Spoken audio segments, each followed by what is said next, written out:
Hey folks, it's Nick over at The Outdoor Theory, and today I'd just like to cover a quick couple topics. Number one, about mentorship and what it means to be a mentor and why I think it's important.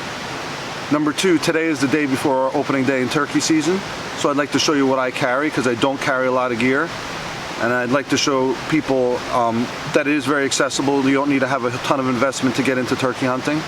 And with that, we're gonna do a quick review over my Frost River field satchel and why I like it. So I hope you get some value out of today's video. Let's get to it.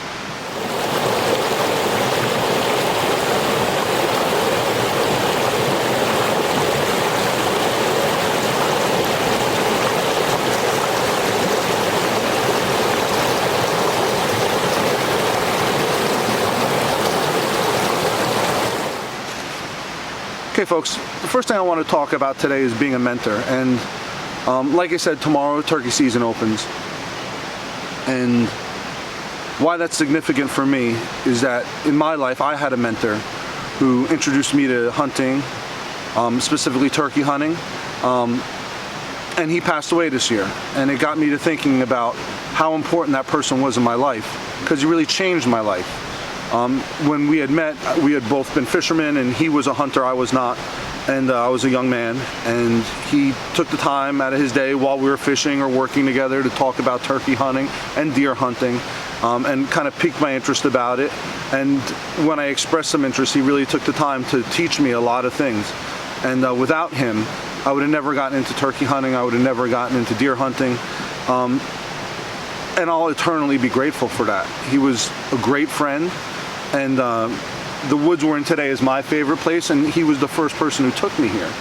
And without that, him taking out that time, I would have never found this place. I would have never had a great 15 years now of turkey hunting. And I think it's important to, no matter what you're into, to take time to mentor somebody, or at least teach somebody things that you know how to do well, because we don't do that enough as a society.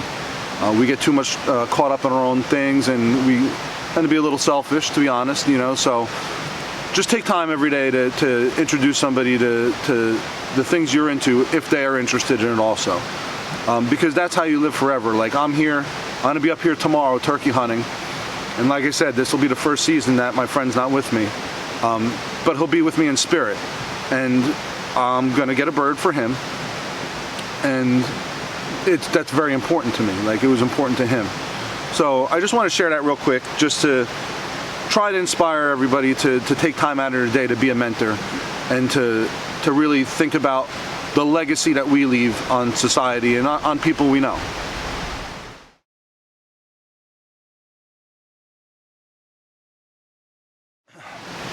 Okay guys, so let's talk about what I carry turkey hunting.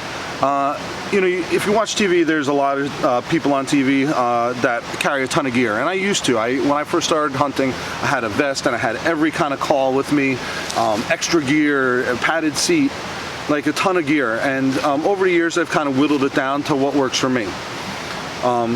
Everything I carry for turkey hunting fits in this small satchel. I generally bring 2 types of calls with me, and just a couple extra little pieces of gear. Along with that, I'd like to talk about this bag. This is the Frost River field satchel, and I found this worked out pretty well for me hunting. Very simple, has a little leather strap in the front. We're going to open this up, and I'll kind of take my gear out piece by piece and show you what I carry with me. And we'll start out with the call. So I do bring a box call with me. This is a long box right here. The reason why I carry a box call, or I use a box call, I mainly use this on windy days, or days where I'm really trying to locate a bird or really reach out and find a bird. I find this long box here, which is a Primos battleship, the sound really carries very far. And you know, I've had birds respond to this from over a mile away, easy. And that's what I use a box call for. I generally won't use this as the bird works in closer. You can run these quietly and loudly, but as the bird approaches, I tend to switch over to the call I use most often, which is a mouth call. And it doesn't matter as much what mouth call you have as it is that you feel comfortable with it. So I carry just a variety of calls, and I prefer these Primos calls, mainly because the tape's softer and it doesn't hurt my mouth, because I'm going to spend 30 days with one of these in my mouth. And what I like about a mouth call as opposed to the box is as the bird comes in closer, I don't have to move my hands. I can have my hands in the gun and I don't need to move to make a call. So if I need to redirect that bird a little bit or get him to stop, I can do it with my mouth call and I don't have to move. Most people ask why I don't carry a slate call, and quite frankly, it's because I suck at calling with the slate. That's what it comes down to. I think that if you can run a slate well, it's a great call, especially when it comes to like clucking and purring. You can get the most realistic sound out of a good slate, in my opinion. Now, that's not to say that I can't run a slate, it's just that I'm better with a mouth call and a box call. I will carry a slate sometimes if I'm calling for somebody else and they're hunting, because I do feel it makes such a realistic sound when it's run well. You know, you're gonna have a lot of old timers that still run slates, which is, I mean, I know why. They are great. But I find as a bird works in closer, I have to put the slate down and then pick up the gun, or you know, at least have some movement, and I could risk getting picked off. Especially for me, because this is basically what I wear turkey hunting. I don't wear camo anymore. I used to. I won't wear something like this because it has color in it, but I have an olive green face mask, my coronavirus face mask. But like I said, I just wear plain clothes, so I have to keep my movement to a minimum, and I find running that mouth call allows me to eliminate any motion. So I generally, getting back to the bag, will leave my mouth calls in this main big pocket here. In front of that, I have some pruners. In here I have a little pocket knife, which is going to be difficult to get out. So I have a little case trapper, mini trapper. I carry a 5-inch ferro rod for emergency, and I also have a Bic lighter in here. Like I said, behind that's my mouth calls. On the side pocket here, I keep a flashlight that has a clip on it, so it clips in well. On this side, I generally won't have anything in it, in this pocket, but sometimes I'll have to throw something in there. I carry a water bottle, for obvious reasons. I carry, let me get my box call out of here. I carry a knife, another knife, and this is a Mora Bushcraft Black.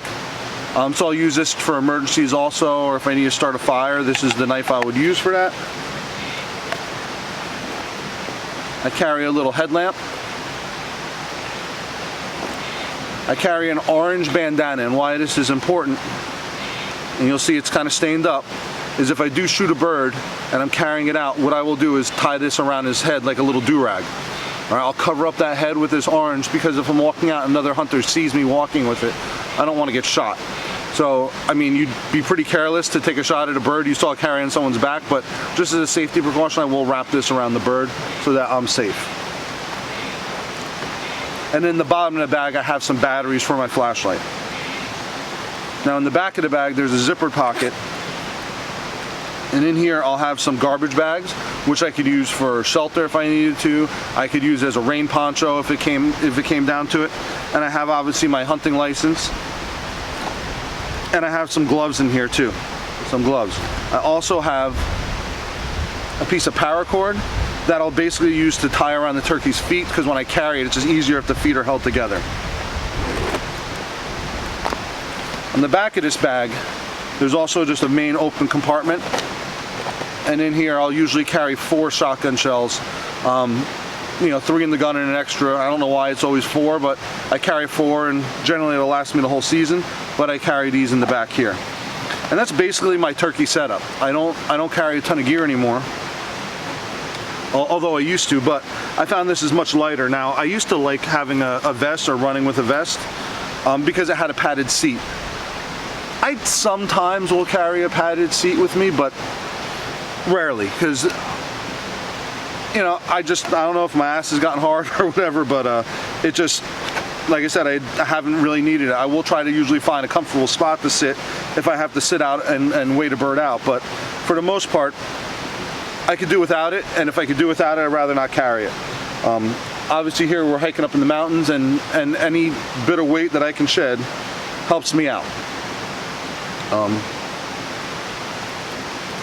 So that'll be pretty much my basic setup for turkey hunting.